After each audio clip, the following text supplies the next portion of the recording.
મુંબઈ પાટીદારમાં ચારધામની અંદર જે યાત્રા ચાલી રહી છે તે યાત્રાળુઓનું પણ સ્વાગત છે.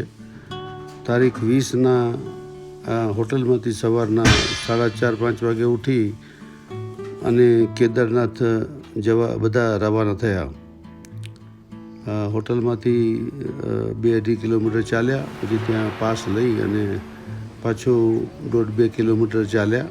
ત્યાંથી પછી જીપ મળે સોનપ્રયાગથી ગૌરીકુંડ સુધીની. તો એ સોનપ્રયાગથી જીપમાં બેસી અને બધા ગૌરીકુંડ પહોંચ્યા અને ગૌરીકુંડમાં ઘોડા નક્કી કરી અને ડોલીમાં ગયા અને યાત્રાની શરૂઆત કરવામાં આવી.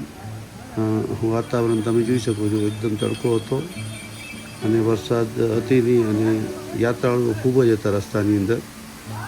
ઘોડાવાળા, ડોલીવાળા, પગે ચાલવાવાળા, ઘણી મોટી ઉંમરની મહિલાઓ પણ ચાલીને શ્રી કેદારનાથ ધામના દર્શને આગળ વધી રહી હતી. હું પોતે ડોલીમાં હતો અને ડોલીમાં રસ્તાના આ વિડીયો હું શૂટ કરી શક્યો. ઘોડા ઉપર બેસી ત્યારે ફોટોગ્રાફી કરી નહીં શકાય, બંને હાથે પકડવું પડે.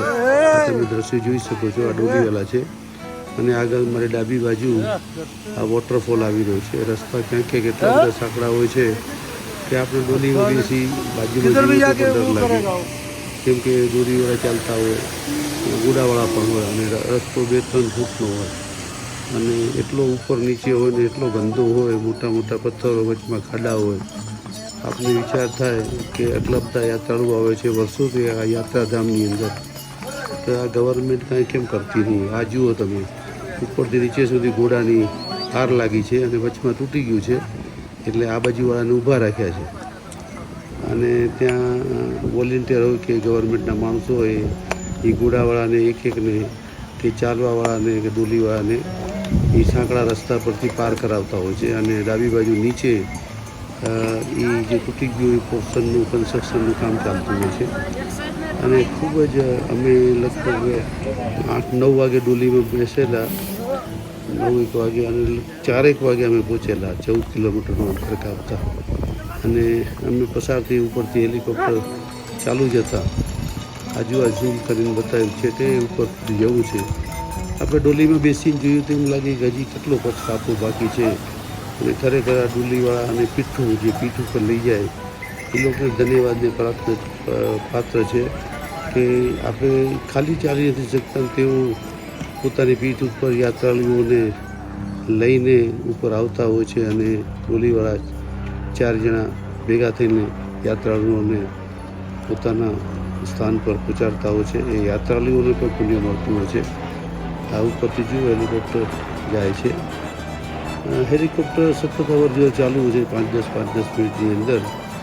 અને આગળ ઘોડાવાળા થોડી સ્પીડમાં ચાલતા હશે.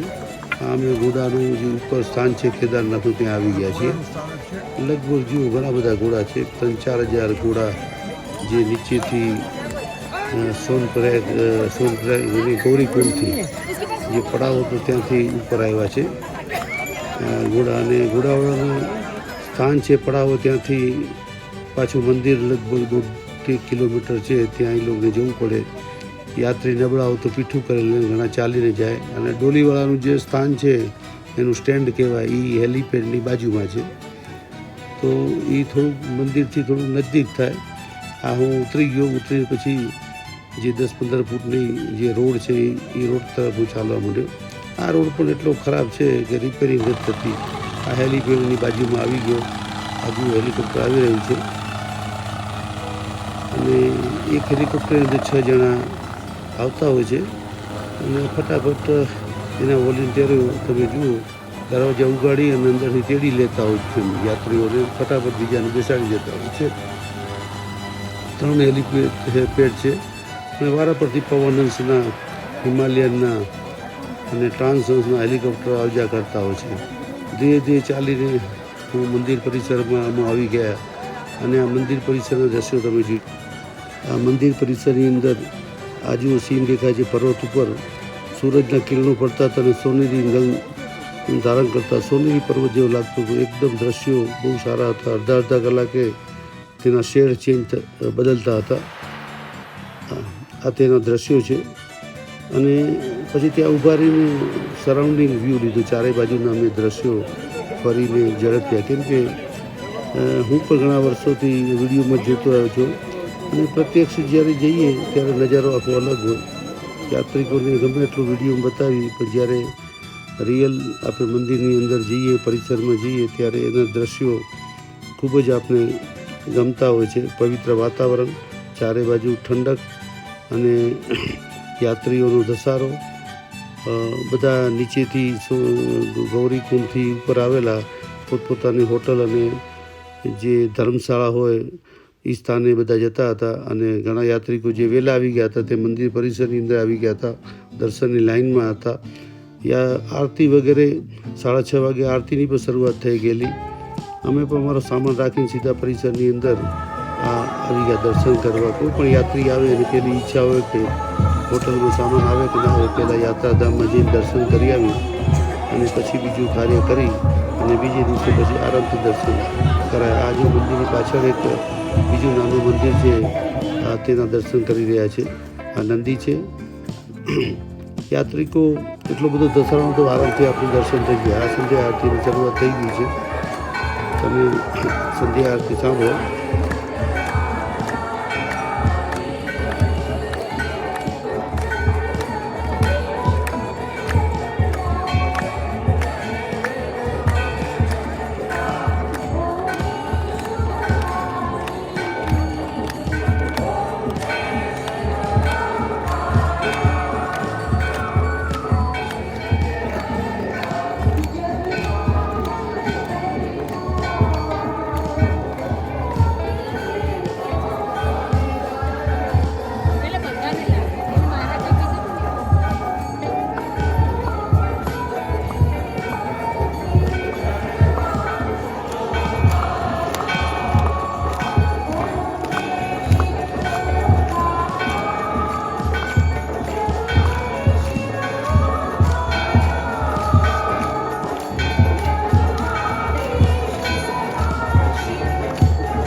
આરતી પછીના દ્રશ્યો છે. આજુબાજુ પરિસરની અંદર આવા સાધુ બાવા જે બેઠા હોય છે અને ધૂળી દખાવી અને ભક્તિ કરતા હોય છે. અને ત્યાં પણ ઘણા બધા ઉભેલા અસલ આપણે શંકર ભગવાનનો વેશ ધારણ કર્યો હોય એ પ્રમાણે આ સાધુ હોય છે. બહુ વિગત આપણે પૂછતા નથી અને તેઓ હાથમાં મોરની પીછી દ્વારા આશીર્વાદ આપતા હોય છે અને થોડી ઘણી દક્ષિણાની અપેક્ષા તેઓ આપણા તરફથી રાખતા હોય છે. મંદિરની પાછળની બાજુનો નજારો, સામે ઘંટ છે અને વિશાળ પરિસર બનાવ્યું છે. જ્યારે ફ્લડ આવેલું 2013 તેના પછી ગવર્મેન્ટ દ્વારા, અને હજી પણ કામ ચાલુ છે. આ તમે જોઈ શકો બાબાજી આશીર્વાદ આપી રહ્યા છે. આ ઉપર ચડી રહ્યા છે. મંદિરની પાછળના ભાગની અંદર આ ભીમશિલા આવેલી છે. ત્યાં પણ સાધુ બાબા પોતાનો પડાવ નાખીને બેઠા હોય છે લાઈનબદ્ધ. અને ત્યાં પણ પરિસર મોટું બનાવ્યું છે. ફ્લોરિંગ, લાઈન લેવલ બધું વ્યવસ્થિત છે. યાત્રીઓને આરામથી બેસી અને દર્શન અને સત્સંગ કરવાનો, મનન કરવાનો, જાપ કરવાનો સમય મળે. આ સામે દેખાય છે એ ભીમશિલા છે અને આ ત્રિશુલ દેખાય છે.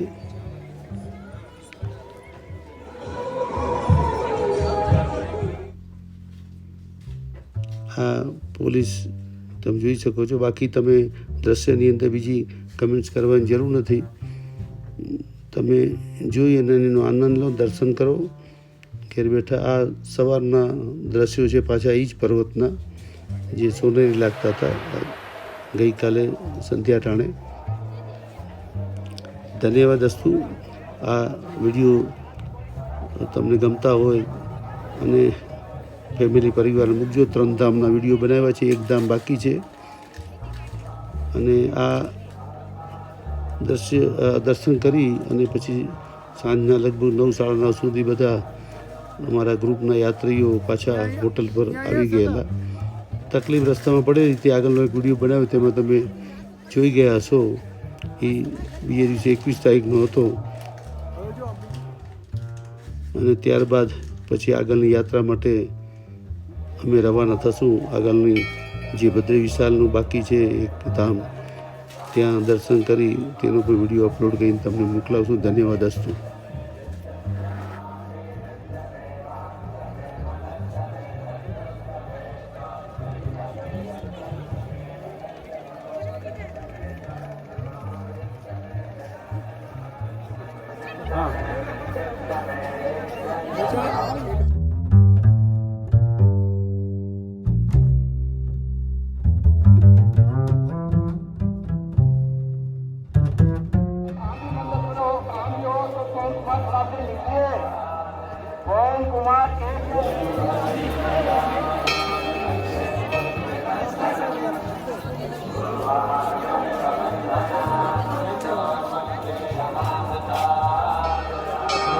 યમનોત્રી ધામના દર્શન કર્યા. ત્યાં પર રસ્તો બહુ ખરાબ છે અને મોટી ઉંમર આવવાની તકલીફ પડે. તેવી ત્યાં કેદારનાથની અંદર પણ બહુ જ લાંબો રસ્તો છે અને જે વડીલો આવતા હોય જે એના માટે તો હેલિકોપ્ટરની સગવડ થાય તો જ અહીંયા આવવાનું. હેલિકોપ્ટર વગર બહુ તકલીફ થાય છે, કેમ કે યાત્રીઓનો ધસારો થઈ જાય ત્યારે ડોલી ન મળે. અને હેલિકોપ્ટરમાં વડીલો માટે બહુ સુવિધા સારી છે. ભલે બુકિંગ કરાવવાનું કેન્સલ થઈ જાય તો પૈસા પાછા આપે છે, પણ એના ભાવ પણ બહુ સસ્તા છે. 6,000માં રિટર્ન હોય છે અને આ ડોલીવાળા તો 12,000 રૂપિયા લે છે, ઘોડાવાળા 3,500 રૂપિયા લે છે, વળતે ફેરે 2,300 રૂપિયા લે છે. પણ સૌથી સારું હેલિકોપ્ટરની સુવિધા મળતી હોય, હેલિકોપ્ટરનું પહેલાં બુકિંગ કરી અને પછી યાત્રાનું પ્લાન કરવાનું તો સુગમતા રહેશે. પણ યમનોત્રીમાં તો કાંઈ એવી સગવડ નથી, એટલે ત્યાં તો ઘોડા કે ડોલી કરીને જવું, વડીલો માટે ડોલી કરવી સારી, કેમ કે બહુ જ ખરાબ પરિસ્થિતિ છે ત્યાં. અને આ ગવર્મેન્ટની વાતચીત કરું તો ગવર્મેન્ટ દ્વારા કાંઈ પણ સગવડ આપવામાં આવતી હતી. યાત્રીઓ ભગવાન ભરોસે આવતા હોય છે, આટલા વર્ષો પછી પણ આ પરિસ્થિતિને એવી ને એવી છે. આપને સંભળાતું હોય છે ન્યૂઝમાં કે 4 ધામ માટે રેલવે તૈયાર થઈ છે, ટનલો બની રહી છે, પણ આ જગ્યા ઉપર તો અમને ક્યાંય દેખાનું. 1-2 જગ્યાએ ટનલો આવી, પણ આટલા વર્ષો બાદ પણ કેન્દ્રમાં આપણી મોદી સરકાર આવી છે, તેમ છતાં આ 4 ધામની અંદર યાત્રિકો સરળતાથી પહોંચે. એમાં 2 ધામમાં બહુ જ તકલીફ પડે છે, યમનોત્રી અને કેદારનાથની અંદર. ગંગોત્રી અને બદ્રીનાથમાં સારું છે, ગાડી ત્યાં સુધી પહોંચે છે. પણ આ 2 ધામની અંદર અને હેલિકોપ્ટરની ખાસ વાત કરું તો હેલિકોપ્ટરની અંદર સિનિયર સિટીઝનો માટે સેપરેટ કોટા રાખવા જોઈએ કે જેમાં સિનિયર સિટીઝનને ટિકિટ મળી શકે. અને તત્કાલ ટિકિટ માટે પણ જેને બુકિંગ ન કરાયું અને ઇમરજન્સી આવી ગઈ હોય તેના માટે પણ કોટા હોવા જોઈએ. આ લોકો આપતા નથી અને ઉપરથી પૈસા લઈ અને પેસેન્જરને હેલિકોપ્ટરમાં બેસાડે. મારી સામે ઘણા પેસેન્જરો ગયા જેની ટિકિટ નહોતી, કાંઈ નહોતી, વળતે ફેરે તેઓને પણ આ લોકો બેસાડ્યા.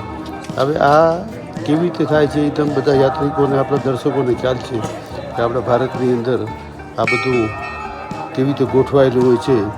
પણ 4 ધામની અંદર વડીલોને મોકલવા હોય તો હેલિકોપ્ટરમાં જ મોકલજો, બાકી બહુ તકલીફ થાય છે. વાતાવરણ બહુ સારું હતું અને સપ્ટેમ્બર 15 તારીખ પછી મોકલવાના, જેથી વરસાદ બંધ થઈ જાય, ઓછો થઈ જાય અને બીજી તકલીફ ઘણી ઓછી થઈ જાય.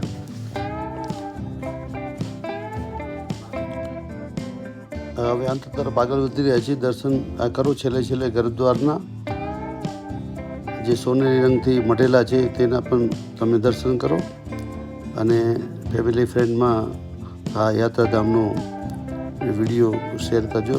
ધન્યવાદ અસ્તુ.